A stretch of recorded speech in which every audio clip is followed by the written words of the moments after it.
अगर हम सोचें कि दुनिया की सारी किताबें, सारा ज्ञान और जितनी भी इंफॉर्मेशन है, हम्म। वो एक साथ किसी इंसान के सामने रख दी जाए, हम्म। तो क्या होगा? मतलब क्या दिमाग वो सब कुछ एक स्पंज की तरह सोख लेगा? हाँ, लोग अक्सर यही सोचते हैं, लेकिन एक्चुअली ऐसा बिल्कुल नहीं होता। सच तो यह है कि इंसानी दिमाग का मेन काम हर चीज को याद रखना है ही नहीं, बल्कि जो बेकार की चीजें हैं उन्हें भूलना ज्यादा जरूरी है। वही ना, मुझे भी यही लगता है। बिल्कुल। और अगर हम बायोलॉजी के हिसाब से देखें तो ये भूलने की प्रोसेस ही हमारी सबसे बड़ी ताकत है। सोचिए, अगर हमारा दिमाग हर छोटी बड़ी चीज, जैसे हर गुजरती हुई गाड़ी का रंग या हर पत्ते के हिलने की आवाज याद रखने लगे, तो हमारा सिस्टम तो पूरी तरह से क्रैश हो जाएगा। एकदम क्रैश हो जाएगा। हाँ, दिमाग की डिजाइन ही इस तरह से की गई है कि वो बहुत सी अनावश्यक चीजों को बाहर निकाल फेंके। कि एक ईमेल इनबॉक्स है जहां रातों रात कोई 10,000 नए ईमेल आ गए हैं। अब इनमें से कुछ तो बहुत ज़रूरी डॉक्यूमेंट्स हैं, लेकिन बाकी के जो 9,990 ईमेल्स हैं, वो सिर्फ कबाड़ हैं। मतलब एड्स हैं, लॉटरी वाले स्पैम हैं। सही बात है, स्पैम ही भरा होता है। हाँ, तो अगर उस इनबॉक्स में एक बहुत ही स्मार्ट स्पैम फिल्टर नहीं लगा होगा, तो वो 10 ज़रूरी ईमेल उस कचरे के ढेर में हमेशा के लिए खो जाएंगे। और मुझे लगता है हमारा दिमाग हर सेकंड, लिटरली हर सेकंड, ठीक इसी स्पैम फिल्टर की तरह काम कर रहा है। ये एनालॉजीज पूरी प्रोसेस को बहुत अच्छे से क्लियर कर देती है। अब आज के टाइम में देखिए, जब इंसान लगातार रील स्क्रॉल कर रहा है, हजारों वीडियो देख रहा है और इतनी सारी डिजिटल इन्फॉर्मेशन कंज्यूम कर रहा है, तो दिमाग के सामने एक बहुत बड़ा क्राइसिस खड़ा हो गया है। क्राइसिस कैसा? क्राइसिस ये डिसाइड करने का कि वो किस इन्फॉर्मेशन को प्राइमरी इनबॉक्स में रखे और किसे तुरंत ट्रैश फोल्डर में डाल दे। वो ऑटोमेटिकली डेटा को फिल्टर करके डिलीट कर रहा है। एग्जैक्टली और यही हमारी आज की इस गहन चर्चा, यानी हमारे इस डीप डाइव का मेन टॉपिक है। आज हमारे पास जो सोर्स है, उसका नाम है the architects blueprint for unbreakable memory. हाँ, एक बहुत ही शानदार सोर्स है ये। बहुत ही डीप सोर्स है। तो आज का हमारा मिशन बेसिकली ये समझना है कि हम अपने दिमाग के इस स्पैम फिल्टर को कंट्रोल कैसे कर सकते हैं। हम ये कैसे मेक श्योर करें कि जो इन्फॉर्मेशन सच में याद रखनी है, दिमाग उसे गलती से स्पैम समझकर डिलीट ना कर दे। एक ऐसी अनब्रेकेबल मेमोरी कैसे बनाई जाए? देखिए, सोर्स के मुताबिक इस अनब्रेकेबल मेमोरी की फाउंडेशन उस तरीके से रखी जाती है जिससे हम इंफॉर्मेशन को अंदर लेते हैं, और इसका डायरेक्ट कनेक्शन हमारे फोकस यानी ध्यान लगाने की क्षमता से है। पर फोकस को लेकर ना एक बहुत बड़ी गलतफहमी है। अक्सर लोग सोचते हैं कि फोकस कोई लाइट स्विच की तरह है, एक बार ऑन कर दिया तो बस वो लगातार चलता रहेगा। और यहीं पर सबसे बड़ी गलती होती है। हम फोकस को एक सीधी लाइन मानकर चलते हैं। मतलब, लोगों को लगता है कि अगर कोई कुर्सी पर बैठ गया है पढ़ने, तो अगले 3 घंटे तक उसका अटेंशन एक ही लेवल पर रहना चाहिए। जबकि ऐसा होता नहीं है। बिल्कुल नहीं होता। सोर्स साइंस का हवाला देते हुए क्लियर करता है कि फोकस एक्चुअली एक वेव यानी एक लहर की तरह बिहेव करता है। एक समुद्र की लहर की तरह, जो पहले ऊपर उठती है, अपने पीक पर आती है और फिर वापस नीचे गिर जाती है। एकदम सही पकड़ा आपने। जब कोई भी इंसान पढ़ना या कोई कॉम्प्लेक्स काम शुरू करता है, तो शुरुआती 20 से 25 मिनट तक दिमाग का कंसंट्रेशन अपने पीक पर होता है। अच्छा। इस वक्त न्यूरॉन्स बहुत तेजी से फायर कर रहे होते हैं और इन्फॉर्मेशन जल्दी अंदर जा रही होती है, लेकिन 25 मिनट के बाद वो वेव नेचुरली नीचे आने लगती है। दिमाग थकने लगता है। इसीलिए सोर्स पोमोडोरो टेक्निक की इतनी स्ट्रांगली वकालत करता है। 20 से 25 मिनट के छोटे स्टडी सेशंस और उनके बीच में 2 से 5 मिनट का ब्रेक। चलिए, इस बात पर थोड़ा और डिटेल में बात करते हैं, क्योंकि यहाँ मुझे एक प्रैक्टिकल प्रॉब्लम नजर आ रही है। मैं इस आइडिया को थोड़ा चैलेंज करना चाहूंगा। हाँ हाँ, बताइए। मान लीजिए कि कोई व्यक्ति पूरी एनर्जी में है, एकदम फ्लो स्टेट में है, उसका काम में पूरी तरह से मन लगा हुआ है और वो पिछले 1 घंटे से बहुत ही डीप फोकस के साथ कुछ पढ़ रहा है। तो क्या उसे भी सिर्फ इसीलिए अपना फ्लो तोड़ देना चाहिए क्योंकि 25 मिनट पूरे हो गए? क्या जबरदस्ती ब्रेक लेना उस फ्लो को बर्बाद नहीं कर देगा? ये एक ऐसा सवाल है जो हर स्टूडेंट और प्रोफेशनल पूछता है। जब कोई फ्लो में होता है तो असल में दिमाग में डोपामीन रिलीज हो रहा होता है, जिससे काम करने में मजा आता है। हाँ, लगता है कि आज तो सब कुछ समझ आ रहा है। राइट। इंसान को लगता है कि वो सब कुछ स्टोर कर रहा है, लेकिन यहीं पर हमारी फीलिंग और हमारी एक्चुअल न्यूरोलॉजिकल रिटेंशन यानी सच में याद रखने की कैपेसिटी के बीच का बड़ा गैप समझना होगा। मतलब जो मजा आ रहा है या जो आसान लग रहा है, जरूरी नहीं कि वो इन्फॉर्मेशन दिमाग में सेव भी हो रही हो। यही तो इस पूरी प्रोसेस का सबसे बड़ा सीक्रेट है।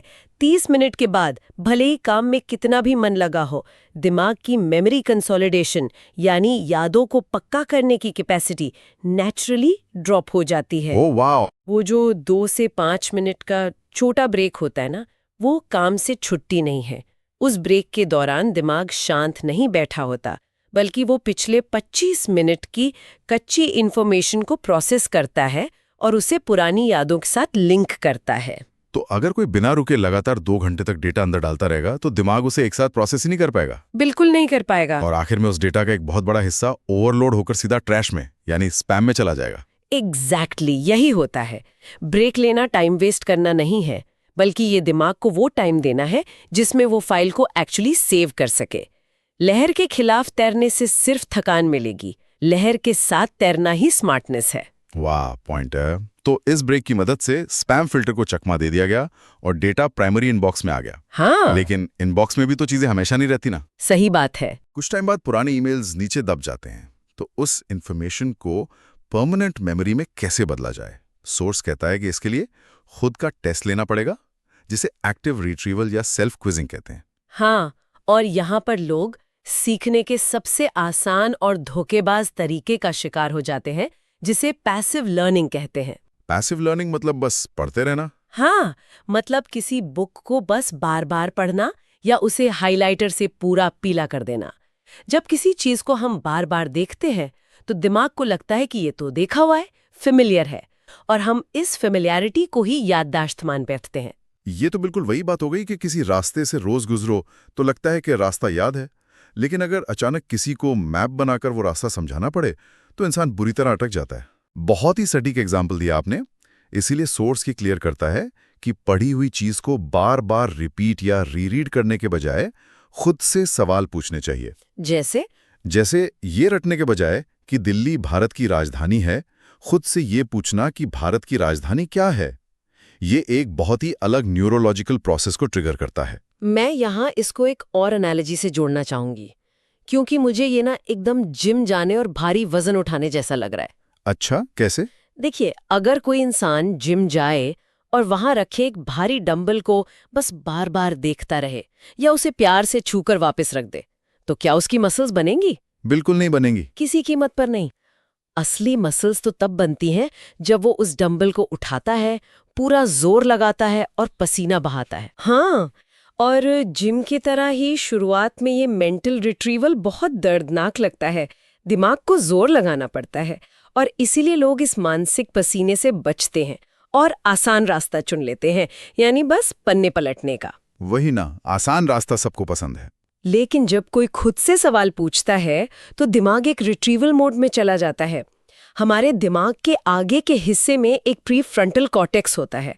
जैसे कि कोई सवाल पूछा जाता है, ये हिस्सा तुरंत हमारे मेमोरी बैंक में डाइव मारता है और उस छिपे हुए डेटा को खींचकर बाहर निकालने की कोशिश करता है। और जितनी बार ये प्रीफ्रंटल कॉर्टेक्स उस इन्फॉर्मेशन को खींचकर बाहर लाता है, वो रास्ता उतना ही मजबूत होता जाता है। एग्जैक्टली, यही इस प्रोसेस का बेसिक साइंस है। दिमाग की जो नसें या न्यूरल पाथवेज हैं, वो इस मेंटल वेट लिफ्टिंग से फिजिकल रूप में चौड़ी और मजबूत होती हैं। सोर्स तो ये भी सलाह देता है कि कुछ भी पढ़ने के 1-2 घंटे बाद सब कुछ बंद करके एक खाली पेपर लेकर बैठना चाहिए और बिना कहीं देखे बस याद करके लिखने की कोशिश करनी चाहिए। बिना देखे लिखना तो सच में दिमाग के लिए हैवी वेट लिफ्टिंग है। पर यहाँ एक प्रैक्टिकल चैलेंज भी तो है। कैसा चैलेंज? देखिए, छोटे फैक्ट्स के लिए खुद का टेस्ट लेना समझ में आता है, जैसे कैपिटल्स याद करना या कोई मैथ का फॉर्मूला। लेकिन क्या हो जब सामने 50 पन्नों का एक बहुत हैवी चैप्टर हो या कोई बहुत बड़ा प्रोजेक्ट हो? तब तो ऐसा लगेगा जैसे अचानक 100 किलो का डंबल उठाने को कह दिया गया हो। दिमाग तो तुरंत हार मान लेगा। बिल्कुल, इस सिचुएशन को साइंस की भाषा में कॉग्निटिव ओवरलोड कहते हैं। जब दिमाग के सामने अचानक बहुत सारी कॉम्प्लेक्स इन्फॉर्मेशन आती है तो उसका स्पैम फिल्टर बहुत एग्रेसिव हो जाता है और दिमाग बेसिकली शट डाउन हो जाता है। तो इससे बचें कैसे?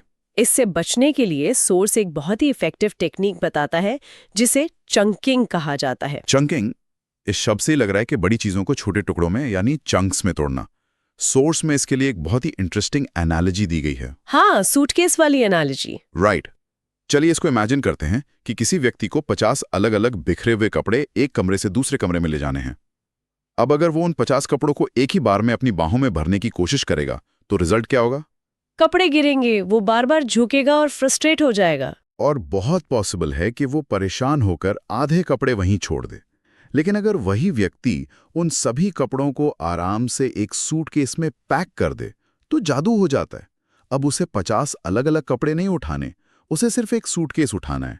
चंकिंग हमारे दिमाग के लिए ठीक वही सूटकेस है। ये सूटकेस का मेटाफर सच में बहुत डीपली समझाता है कि हमारा दिमाग डेटा कैसे प्रोसेस करता है। दिमाग डिस्कनेक्टेड और बिखरी हुई चीजों को याद रखने में बहुत कमजोर है। लेकिन जब एक बड़े चैप्टर को पार्ट 1, पार्ट 2 और पार्ट 3 में तोड़ दिया जाता है तो दिमाग का प्रेशर कम हो जाता है। वो पहले सिर्फ पार्ट 1 पर पूरा फोकस करता है और उसे समझता है। और जब वो तीनों पार्ट्स अलग अलग अच्छे से समझ आ जाते हैं तो उन्हें एक साथ जोड़ दिया जाता है। हाँ, जब उन्हें एक साथ लिंक करके रिवाइज किया जाता है तो दिमाग उन बिखरे हुए टुकड़ों को अब एक सिंगल यूनिट यानी एक अकेले सूटकेस की तरह देखने लगता है। इस तरह से जो इन्फॉर्मेशन पहले बहुत भारी लग रही थी वो इस चंकिंग वाले सूटकेस के जरिए इजीली मेमोरी बैंक में स्टोर हो जाती है। परफेक्ट। तो चलिए समझते हैं कि अब इन्फॉर्मेशन का सूटकेस पैक हो गया है, चीजें ऑर्गेनाइज हो गई हैं। लेकिन अगर किसी लंबी जर्नी पर जाना है तो सूटकेस पर एक मजबूत लॉक भी तो लगाना होगा ना, ताकि रास्ते में कोई चीज बाहर ना गिरे। बिल्कुल। सोस कहता है कि याददाश्त पर यह लॉक तब लगता है जब सीखने के प्रोसेस में हम सिर्फ अपनी आंखों पर डिपेंड नहीं रहते। यहाँ हम मल्टी सेंसरी लर्निंग के एरिया में एंटर कर रहे हैं, जिसका सीधा सा मतलब है अपनी कई इंद्रियों यानी सेंसेस का एक साथ इस्तेमाल करना। सोस बहुत क्लियर करता है कि हमारी विजुअल और ऑडिटरी मेमोरी बहुत स्ट्रांग होती है। जैसे जब कोई पॉडकास्ट सुनता है या कोई वीडियो देखता है तो एक मेमोरी बन रही होती है। लेकिन सोस एक तीसरी और बहुत क्रूशल चीज ऐड करता है, हाथों का इस्तेमाल यानी टच। ये न्यूरोसाइंस का एक बहुत ही कमाल का हिस्सा है। जब इंसान सिर्फ देखता या सुनता है तो दिमाग के सिर्फ कुछ ही पार्ट्स एक्टिव होते हैं। इन्फॉर्मेशन तक पहुंचने का बस 1 या 2 रास्ता बनता है। अच्छा। लेकिन जब इसमें हाथों को शामिल किया जाता है, जैसे कि पेन से फिजिकली लिखना, तो एक मोटर मेमोरी का निर्माण हो रहा होता है।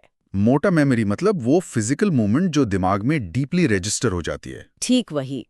फिजिकली नोट्स लिखने के लिए हैंड आई कोऑर्डिनेशन की जरूरत होती है, मसल्स में एक टेंशन होती है और दिमाग के बिल्कुल अलग लोब्स को एक्टिव होना पड़ता है। इस फिजिकल प्रोसेस से दिमाग की नसें लिटरली मोटी और मजबूत होती हैं। सोर्स में ना इसका एक बड़ा ही रोजमर्रा का और मजेदार एग्जाम्पल दिया गया है।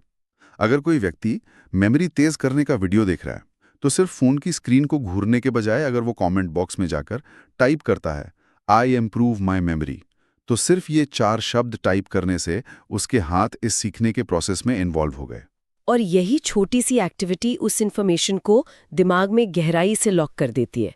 इसके अलावा पढ़ते टाइम किसी रिदम या बीट के साथ बोलना या अपने हाथों से डायग्राम्स बनाना, ये सब इस मल्टी सेंसरी लर्निंग का ही पार्ट है। इसका बेसिक फंडा यही है कि दिमाग में उस एक पीस ऑफ इन्फॉर्मेशन तक पहुंचने के लिए 3 या 4 अलग अलग रास्ते बन जाते हैं। ये तो ऐसा हो गया जैसे किसी खजाने तक पहुंचने के लिए आपने एक नहीं बल्कि 4 अलग अलग नक्शा या मैप्स तैयार कर लिए हों। सही एग्जाम्पल है। फ्यूचर में अगर एग्जाम के प्रेशर में विजुअल मेमोरी का नक्शा खो भी जाए तो वो जो हाथों की मोटर मेमोरी वाला नक्शा है वो उस इंफॉर्मेशन को सिक्योरली बाहर निकाल लेगा। Exact point. और इसी वजह से भूलने का चांस ऑलमोस्ट 0 हो जाता है। तो चलिए एक बार देखते हैं कि अब तक क्या क्या हुआ।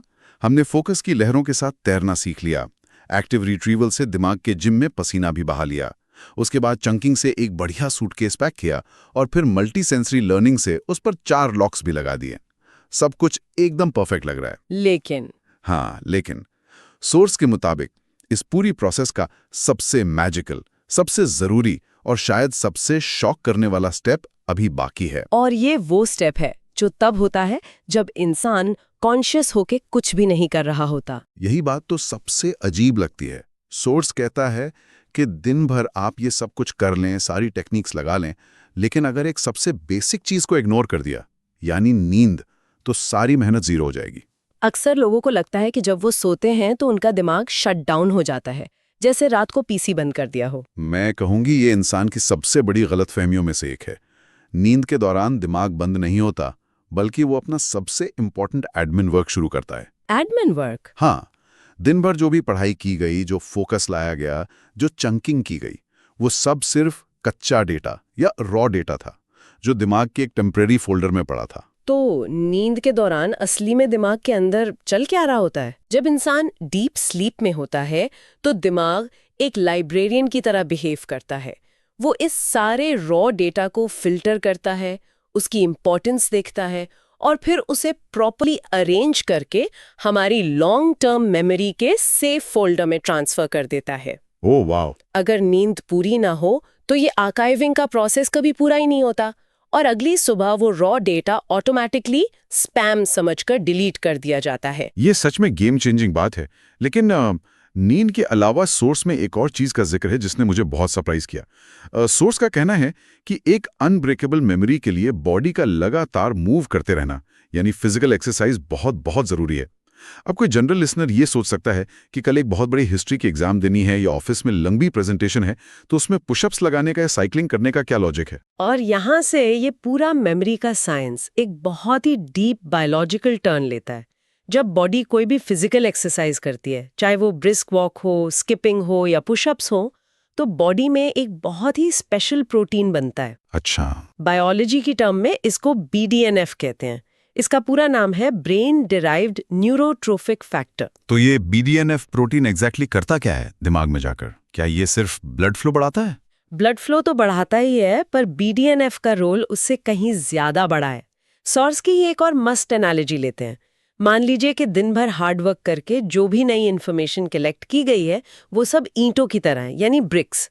बहुत सारी ईंटें लाकर एक जगह जमा कर ली गई, लेकिन सिर्फ ईंटें एक के ऊपर एक रखने से कोई मजबूत दीवार थोड़ी ना बन जाएगी। बिना किसी जोड़ने वाली चीज के वो ईंटें तो हल्की सी हवा आते ही भरभरा कर गिर जाएंगी। एग्जैक्ट बात। अब वो जोड़ने वाली चीज क्या होती है? सीमेंट। हमारे दिमाग के अंदर ये BDNF प्रोटीन ही उस सीमेंट का काम करता है। इंसान चाहे कितनी भी किताबें चाट जाए, कितनी भी ईंटें जमा कर ले, अगर उसके दिमाग में सफिशिएंट BDNF यानी सीमेंट नहीं है तो उन यादों की दीवार कभी पक्की नहीं बन सकती। क्या बात है! इसका सीधा सा मतलब है कि फिजिकल एक्सरसाइज ही वो बटन है जो दिमाग को ये सीमेंट बनाने का ऑर्डर देता है। बिल्कुल। जब बॉडी पर फिजिकल स्ट्रेस पड़ता है तो बॉडी को लगता है कि मुझे और स्ट्रांग होने की जरूरत है, और वो ये सीमेंट जनरेट करती है जो हमारी यादों की दीवारों को हमेशा के लिए सॉलिड कर देता है। तो मतलब अगली बार जब पढ़ते पढ़ते या लैपटॉप पर काम करते करते दिमाग एकदम ब्लैंक और थका हुआ लगने लगे, तो वहीं कुर्सी पर पसार जाने के बजाय उठकर थोड़ी देर चलना चाहिए, स्ट्रेच करना चाहिए, ताकि दिमाग को वो जरूरी सीमेंट मिल सके। 100%। ये माइंड और बॉडी का एक ऐसा कनेक्शन है जिसे हमारी आज की मॉडर्न लाइफस्टाइल ने ऑलमोस्ट भुला ही दिया है। तो चलिए इस पूरी जबरदस्त डिस्कशन को एक बार रैप अप कर लेते हैं। आज जिस ब्लूप्रिंट को हमने डिकोड किया वो सिर्फ एग्जाम पास करने की कोई छोटी मोटी ट्रिक नहीं है। इतनी सारी डिजिटल नॉइज और डेटा के बीच अपने दिमाग को स्मार्ट और सेफ रखने का ये एक प्रॉपर मास्टर प्लान है। सही बात है। और इसमें सबसे पहला स्टेप है अपने फोकस की लहरों को समझना। लहर के अगेंस्ट जाकर दिमाग को जबरदस्ती एग्जॉस्ट नहीं करना।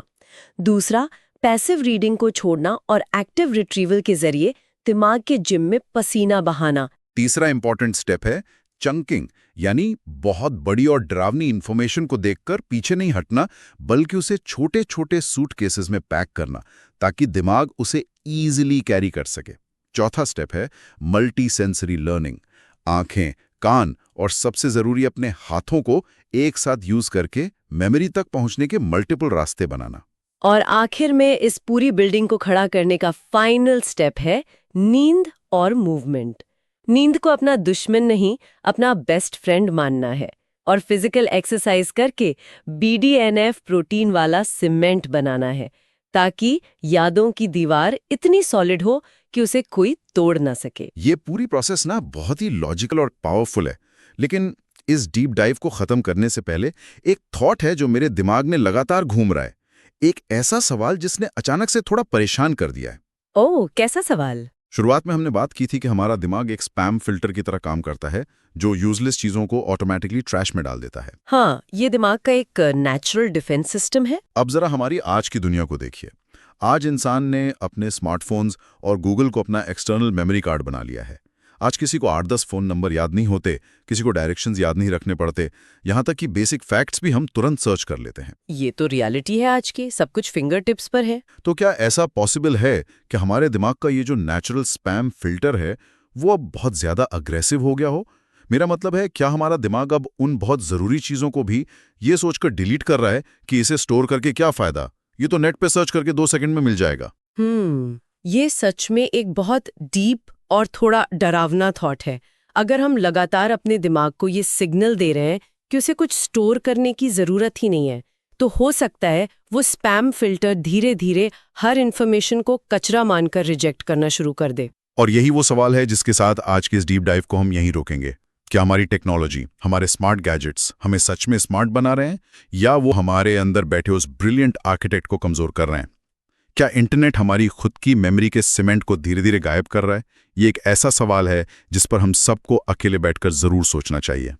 आज की इस डीप डाइव में मेरे साथ जुड़ने के लिए बहुत बहुत शुक्रिया।